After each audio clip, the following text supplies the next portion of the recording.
and live healthy.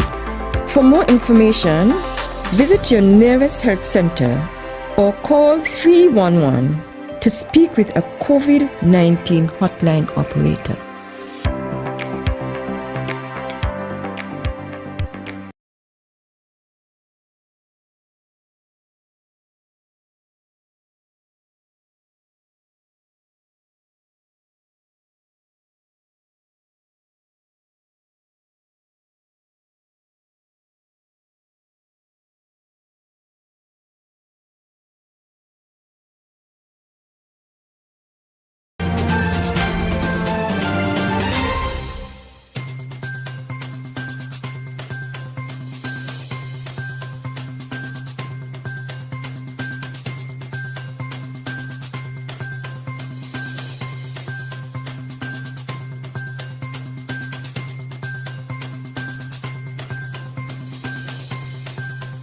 Is on.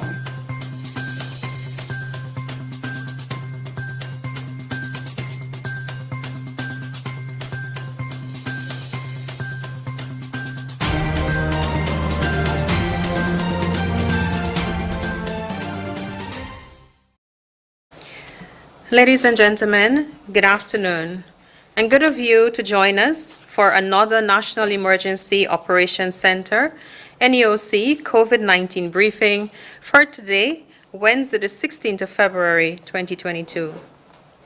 These weekly briefings afford us the opportunity to stay informed about our local status on the COVID-19 pandemic, as well as it affords you, our listeners, an opportunity to seek further clarification on any concerns or queries you may have on any of the presentations made here today.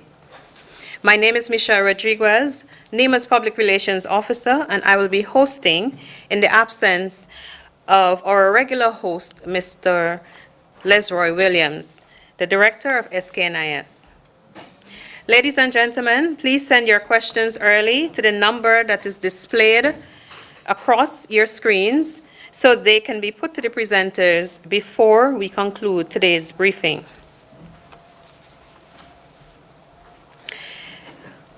I would like to acknowledge the Honorable Wendy Phipps, Minister of International Trade, Industry and Commerce, Consumer Affairs and Labor. And I will now like to invite our first presenter for today, Dr. Hazel Laws, Chief Medical Officer and Co-Chair of the National COVID-19 Task Force. Dr. Laws.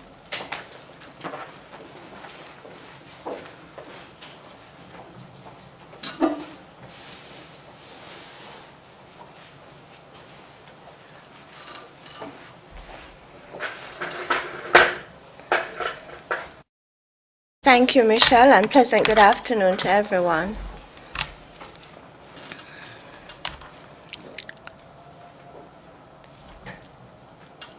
The Ministry of Health, the Federation of St. Kitts and Nevis continues its COVID-19 vaccination program. It's approximately 1 year since we've rolled out our COVID-19 vaccination program, and to date, we have achieved the following coverage rates. 82.4% of the adults in our population having received the first dose, 77% of the adults in our population have received 2 doses or are fully vaccinated. 9% of the adults have come forward and received the booster shot. In terms of our children aged 12 to 17 years, 18.2% of children in this age group have received the first dose, and 16.4% are fully vaccinated. So we continue our COVID-19 vaccination program because the COVID-19 vaccine is the first line of defense really against this coronavirus or the COVID-19 pandemic. 55.6% of our total population is fully vaccinated, and this slide provides you an idea as to the data disaggregated by island.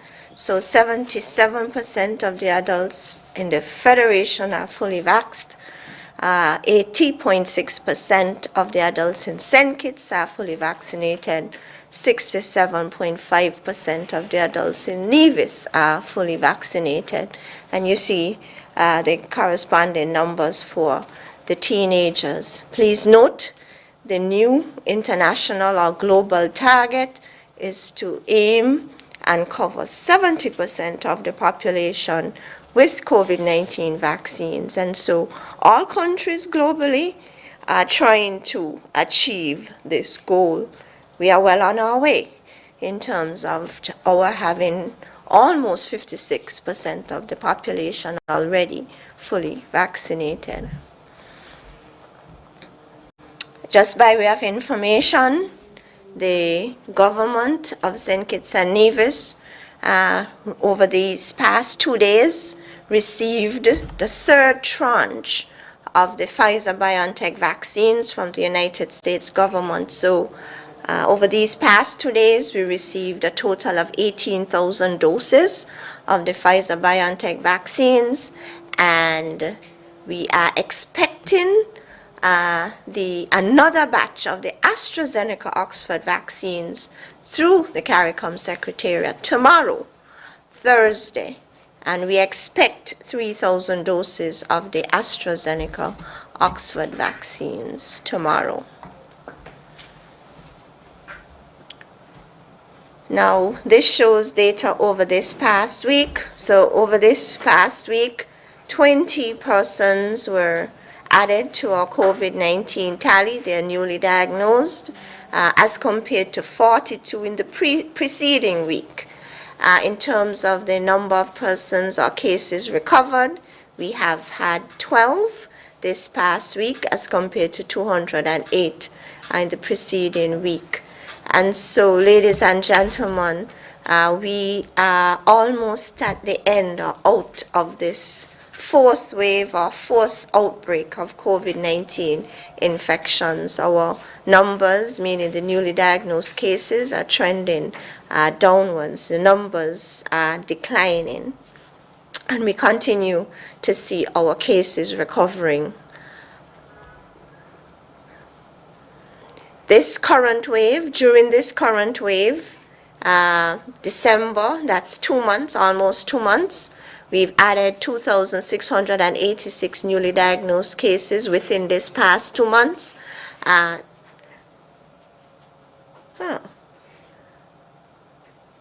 We've had, there seems to be an error. We are following or monitoring 68 active cases at this point in time, and during this past month, we have had 12 COVID-19 related deaths. Now let's just focus on, we want to pause and extend our sympathy to those who have, the family of those who have died recently as a result of COVID-19. These 12 individuals, when you look at the data, 11 out of the 12 were unvaccinated, so 92% of the recent cases unvaccinated, only one was fully vaccinated. And in terms of age range, 92% of these cases, or 11 out of the 12, were older adults. They were over 60, and they all had chronic underlying medical conditions. And so again, I keep saying this repeatedly, the older adults amongst us, those who are unvaccinated, and those who have underlying chronic medical conditions, they are vulnerable. And so these are the individuals we want to reach out to. They should be our priority in terms of trying to empower them with the information such that they can, come on board in terms of accepting the COVID-19 vaccine. In terms of our response to COVID-19 over this past 2 years, we've had a total of 40 persons dying as a result of COVID, 7 from Nevis, 33 St. Kitts. 2/3 of these individuals were male, so there seems to be a higher risk of dying from COVID just by gender alone, male. And this is in keeping with the global trend. In terms of these 40 individuals, majority of them were unvaccinated, or 88% of these individuals were unvaccinated. A majority, 78% of these individuals were older adults. And so I want to just pause and, just speak directly to the older adults in our population, those older adults who may be tuned in this afternoon, who may be listening. Once you are over 60 and you are unvaccinated, you are vulnerable. You are at risk of picking up COVID, and you are at risk of moderate to severe disease. You are at risk of being hospitalized as a result of COVID, especially if you have any of these underlying medical conditions: diabetes, hypertension, heart disease, kidney or renal disease, stroke, cerebrovascular accident. So if you've had a stroke in the past, that's significant. And if you have been diagnosed with cancer. So if you have any of these underlying conditions and you are not yet vaccinated, we really want you to reconsider your position, because it's individuals like yourself who are at risk of moderate to severe disease and even dying. And we want to prevent any further deaths in this regard. And so I just want to try and, convince you, if you are hesitant about the vaccine, what are the factors contributing to your hesitancy? Is it that you have concern about the safety of the vaccine, or is it that you are not convinced about the benefit of the vaccine to you? At the end of the day, we want to be able to convince you and bring you, and you are coming on board in terms of accepting the vaccine. So, vaccine safety. Please note that in terms of the Pfizer-BioNTech vaccine, over 10 billion doses have already been administered, and very little adverse or significant side effects. In the Caribbean alone, you have over 24 million vaccine doses being administered. In terms of St. Kitts and Nevis alone, we have administered over 57,000 doses of the vaccines combined together. So in terms of safety, it's relatively safe if you have diabetes and you're taking your medication, if you have hypertension, if you've had a stroke. These conditions are not contraindicated. They do not prohibit you from taking the vaccine. Innumerable persons with conditions like these have already come on board and taken the vaccine. This slide provides you the current COVID-19 situation on the ground. So to date, 5,508 cases have been reported by the Federation. 5,400 of these cases have already recovered. We are monitoring 68 active cases, and as I said before, we've only reported 40 COVID-19 related deaths.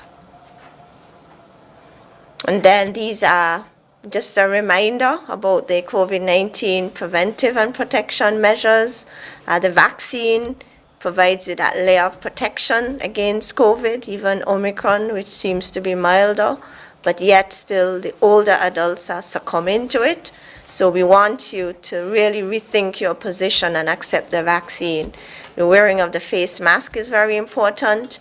We want you to maintain adequate hand hygiene and safe distance between yourself and others when you are interacting in public spaces. And if you are ill, experiencing any of the COVID-like symptoms, we want you to remain at home and not interact with others. Thank you.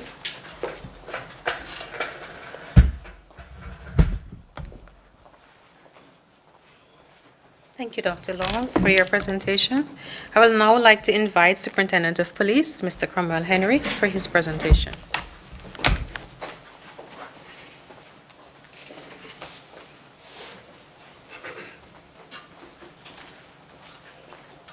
Thank you, Mr. Rodriguez. A pleasant good afternoon to all listening to this broadcast via whatever means. Today I will touch on the protocols and the procedure for hosting social activities. There are a lot of misunderstandings and misconceptions about what is supposed to happen, so I would attempt to clear the air on this today. Following the announcement last week by the Honorable Prime Minister regarding the lifting of restrictions on mass gatherings, I will again outline the procedures, but I will first put into context the lifting of restrictions that the Prime Minister would have referenced. Early in January, Honorable Minister Phipps announced that Cabinet had restricted the granting of permission to host events with mass gatherings as a consequence of the COVID-19 outbreak then. This restriction was intended to remain in effect until March. I would have mentioned this restriction also in my presentations subsequent to the Minister's announcement. Due to the good cooperation of you, the public, we saw a steady decline in the number of new cases, new COVID-19 cases that is, and a significant reduction in the number of active cases long before March. And if you would have just heard the CMO would have said that we only have 68 active cases presently. As a result, Cabinet, on the advice of the National COVID-19 Task Force, removed this restriction effective February 12th. The COVID-19 Prevention and Control Act, which sets out the procedures and protocols which are intended to prevent the spread of the virus, has not been amended. All the protocols and procedures for bars and restaurants, sports, and other social activities remain the same. The basic guideline and requirement to host social events with more than 25 persons and for events where bands or DJs are expected to play in any public place is an application for permission sent to the Commissioner of Police via our website, police.kn. We are very generous with permissions at this time. However, we are very particular with the number of persons permitted to attend events in the enclosed buildings. This is not only in keeping with the social and physical distancing protocols, but it is also a safety consideration for us because of the risk posed by overcrowding a venue, especially enclosed buildings. We therefore ask organizers and promoters of events to pay attention to the size and type of venue when planning your events. Enclosed outdoor venues are preferable and safer. We again remind you that all COVID-19 prevention protocols are still in effect. Social events are required to get permission, and persons are required to wear face masks at these events. In closing, I would leave my usual admonishments to you. Avoid crowds and crowded places. Practice good hand hygiene and other sanitizing behavior. Maintain a physical distance of 6 feet from others when you are in public, if that is possible. And of course, where possible, get vaccinated. Thank you.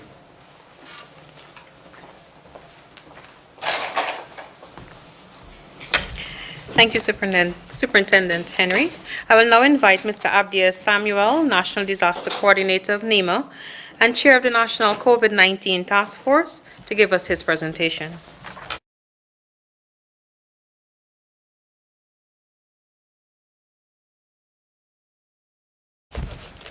Thank you, Michelle, and a pleasant good evening to all viewers, listeners via the various mediums.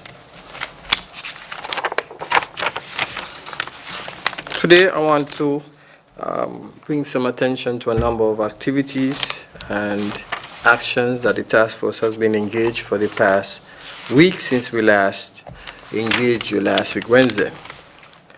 One such is the meeting that was convened with the chairman of the St. Kitts Music Festival, Mr. Damian Hobson, who was also accompanied by Mr. Val Henry, regarding the safe hosting of our music festival in St. Kitts, scheduled for the month of June 2022. That's this year. We would have looked at the protocols. We would also look at the layout of the venue, and we have been deliberating as to how to advise Cabinet on this matter.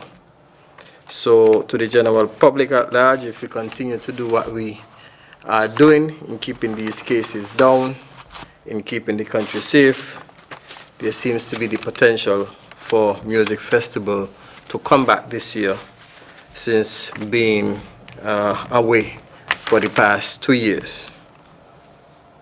We would have also engaged, and I must say happily engaged, the St. Kitts Amateur Basketball Association, which was led by Mr.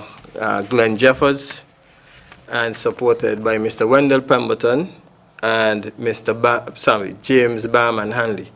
I always call him Barman, my old coach. They made a great presentation, and I would like to advise the general public that this is an exemplary presentation in terms of the sporting sector, whereby they were able to inform us that out of 175 active basketball players, they have 104 players fully vaccinated. That's approximately 60% of the league. In that regards, we were quite pleased and satisfied, and I am certain a great nod of approval would be given based on precedent set before for the commencement of the SCABA League. According to the schedule, SCABA League is desirous of beginning in March. I think the first match would be on the 13th of March. So to the SCABA executive and all their staff, support staff, we say thank you. And to the players, thank you for being responsible. As a former basketballer, a good one at that, I am happy to see that the league is back up and running. We also would have had a presentation and met, well, we also would have met and had a presentation from the Cricket Association. This was done by the president, Mr. Dennis Phillip. And I must say that we were quite pleased with the information shared in terms of the protocols and the procedures put in place by the St. Kitts Cricket Association, St. Kitts Nevis Cricket Association. The beauty about them, the advantage that they have, is that we would have safely hosted CPL and also the West Indies under-19 team. So we are hopeful that the cricket enthusiasts will be pleased to know that hopefully the league will resume soon again.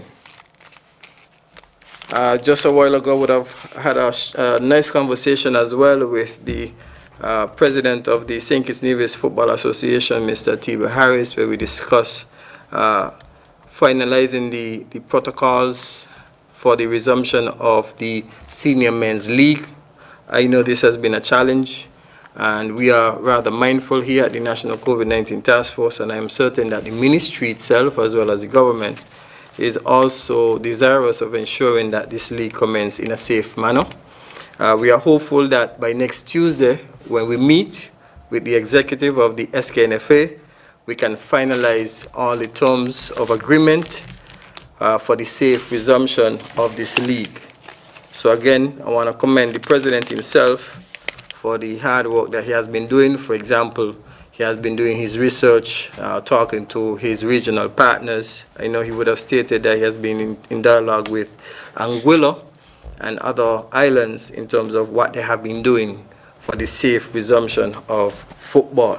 So to the footballers, I think your turn is coming very, very soon, sooner rather than later. We also, at the task force level, deliberated on some of the scaling down of the protocols.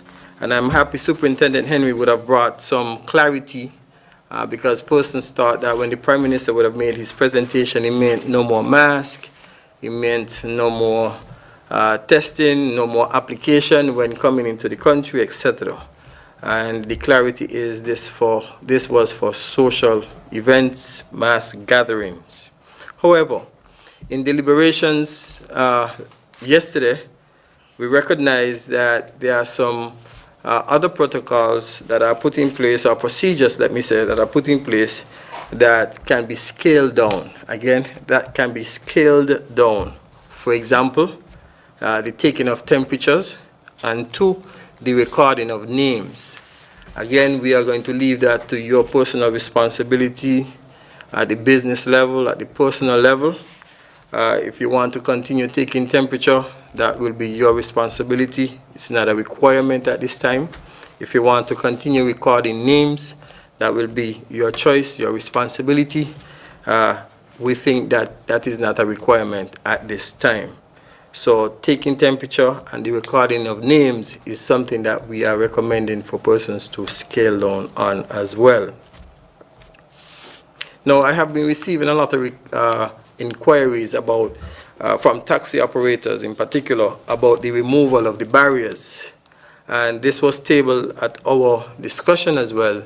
And the recommendation is that we are still getting out of the wave. Let us get out of this wave, then we can revisit that particular matter. So give us some more time. We are appealing for some more time. It's going to be a gradual process for us to scale down and continue to scale down on the protocols. So bear with us, please. Ladies and gentlemen, I know some of you have been very supportive. You have actually become religious toward the NEOC briefings. Some of you do look forward, and then when there's no briefing, you call and find out why there's no briefing today, etc. However, as we scale down with everything else, we have to scale down laterally across the board. So I want to inform you that on the approval of the Mitigation Council chairs, they have agreed that 1, we will have 2 more briefings in the month of March, and then we will have one briefing in April, which will signal the end of the NEOC briefings for the past 2 years. What will happen from there on is that we will have briefing based on situational demand. So if there's a situation that demands the sharing of information, then we will have these briefings. So this is where we are going to go in terms of scaling down as well. I would have indicated this to you last week, and I am now presenting to you how this will happen, how we will transition. Bear this in mind, though, that you can still get the information on the COVID-19 website and also on the various social media platforms, whether it be the police, Ministry of Health, NEMA, and other government agencies such as Tourism Authority.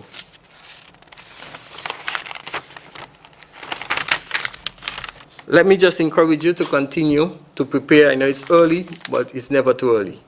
Please begin to prepare for the 2022 Atlantic hurricane season. It's important that we do so, so that if we are affected, then we can respond appropriately. I also want to, at this time, encourage the population, residents, citizens of St. Kitts and Nevis, the general public, to support the 2021 census. Shape the future, census 2021. It's me, you, us, 2021 census. Again, it's me, you, us, 2021 census. Ladies and gentlemen, I think we have had a great journey together. I'm hopeful that Superintendent Henry, as the only person from among us who has not gone on vacation, can get a well-needed vacation when we scale down, and as we scale down more. I know he's going to have it a little tougher because the amount of applications for activities that he will have to process and deal with will be a lot. But we are hoping that out of all of us in here, I think he's the only one who has not gone on vacation as yet, and I'm hoping he can do so. I'm hoping that Minister Phipps as well can take a well-needed vacation as well, and the Attorney General. Mr. Williams, please enjoy your time wherever you are, and we are hoping to see you soon again. Thank you very much, everyone, and we will see you again at our next briefing.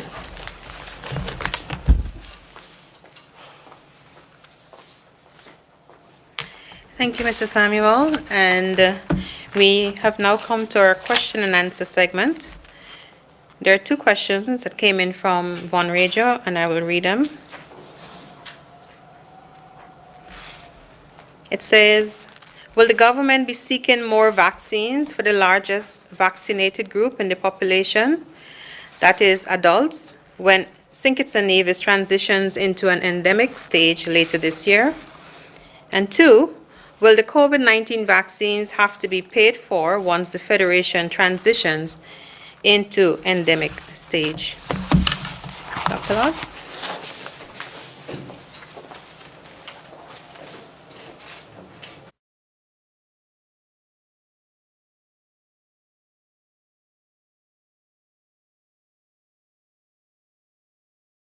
I think I answered the first question already in my presentation. The government continues to seek additional doses of the COVID-19 vaccine. And so between yesterday and today, we received 18,000 additional doses of the Pfizer-BioNTech vaccine. And tomorrow, we are expecting 3,000 doses of the AstraZeneca Oxford vaccine. We have gotten them through the CARICOM Secretariat. And then the other question speaks to vaccines. Oh, well, I'm not sure why that's the focus. Right now, the vaccines are free. They are offered freely. They're readily available. And so I think we need to capitalize on this opportunity, go right out and accept the vaccine, because it's free of charge. There are no out-of-pocket costing. Thank you. Ladies and gentlemen, we have now come to the end of our NEOC briefing for today, Wednesday, the 16th of February, 2022. I wish to thank all our presenters for today, Dr. Hazel Loss, Chief Medical Officer and Co-Chair of the National COVID-19 Task Force, Superintendent of Police, Mr. Cromwell Henry, Mr. Abdias Samuel, National Disaster Coordinator of NEMA and the Chair of the National COVID-19 Task Force, and the Honorable Wendy Phipps, Minister of International Trade, Industry and Commerce, Consumer Affairs and Labor, for their usual support, as well as Dr. Marissa Carty. I also wish to thank the entire team who works ardently at making these weekly briefings possible.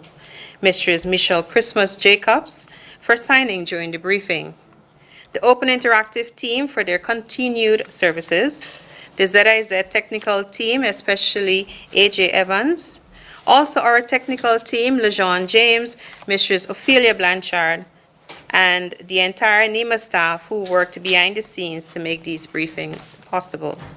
Most of all, I thank you, ladies and gentlemen, for tuning in every week, and I wish you all a wonderful evening. I'm your host, Michelle Rodriguez.